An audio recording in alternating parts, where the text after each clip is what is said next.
Frog no Smith aqui, né? Primeiro de tudo, como que a gente vai posicionar o banco, tá? Primeiro ponto importante aqui. Se o teu banco for inclinável e for bem estável, tudo bem a gente fazer com ele inclinado. Só que tem muitos bancos que não são tão estáveis assim, tão firmes, né? Às vezes a estrutura dele não é muito boa. E aí eu prefiro estar utilizando o step para apoiar o banco. Ou às vezes não tem um banco que inclina, é um banco só reto, é o único que tem livre. O que a gente vai fazer? Vai pegar o step e vai colocar embaixo do banco,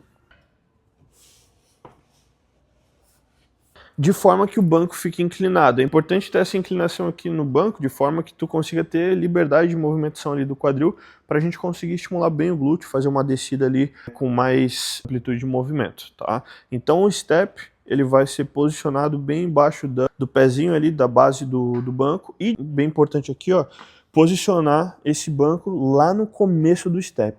Por quê? Para garantir que esse banco ele não vai escorregar, vai ficar aqui na beirada e, sei lá, o step vai bambear, né? Então, bem importante segurança aqui nesse movimento, tá? E agora, o posicionamento, então, do banco em relação à barra. Aqui vai variar muito de aluna para aluna, porque depende do tamanho do fêmur, do tamanho da tíbia, então a gente vai ter que procurar a posição ideal para ti. Vamos lá, posicionamos o banco na distância ideal, colchonetezinho entre o quadril e o banco para não machucar aqui os ossinhos do quadril. Vai se posicionar lá para fazer o movimento.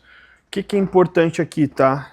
Colocar a trava de segurança que vai ter no Smith para tu posicionar a barra, para não ter que ficar girando a barra, porque aqui, por exemplo, se a Brenda for tirar, levanta lá, ela vai ter que conseguir rodar a barra, então é meio ruim. Então aqui o que a gente vai fazer? A gente vai colocar a barra na trava de segurança e aí ela só vai ter que fazer o esforço para tirar a barra da trava e fazer o movimento. A hora que falhar, desce e solta a barra lá na trava de segurança.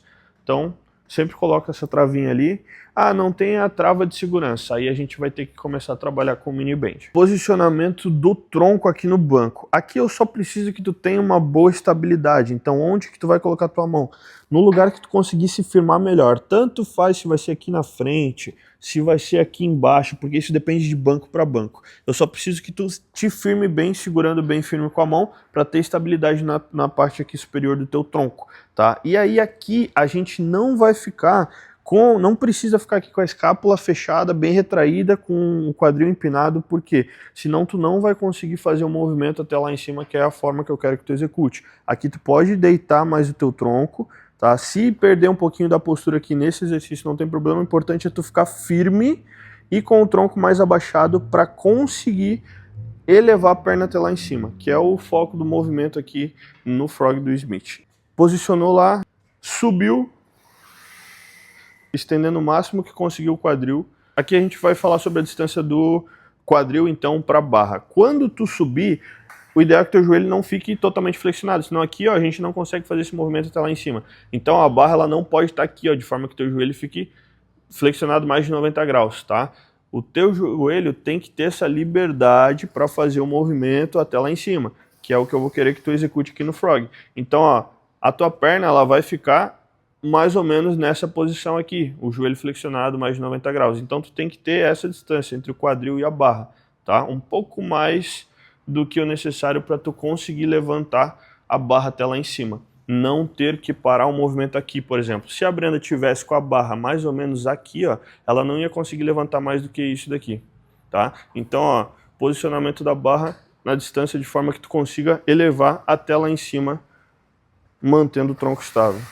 Subiu, dá uma seguradinha, controla a descida do movimento, até encostar lá na trava de segurança.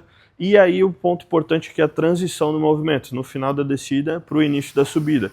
Aqui se tu acelerar demais, pode ser que tu dê uma contraturazinha ali nos paravertebrais, né, dê uma hiperativada neles. Então essa transição, final da descida, aqui, começo da subida, não dá aquele chute, aquele coice, né? Por exemplo, acelera lá o movimento, desceu, explode na subida. Desceu, dá um chute na subida, porque aqui tu pode acabar perdendo a estabilidade da pelve e aí dando essa contraturazinha nos paravertebrais. Então essa fase de transição da descida para a subida faz mais devagar. Quando começou a falhar no movimento, começou a ficar difícil, né? Ah, sinto que vai falhar e precisa fazer mais algumas repetições. Aí sim a gente começa a acelerar o movimento, porém a gente não vai descer até lá embaixo, a gente vai parar um pouco antes, para evitar essa movimentação em excesso da região lombopélvica aqui, né, nessa região aqui lombar.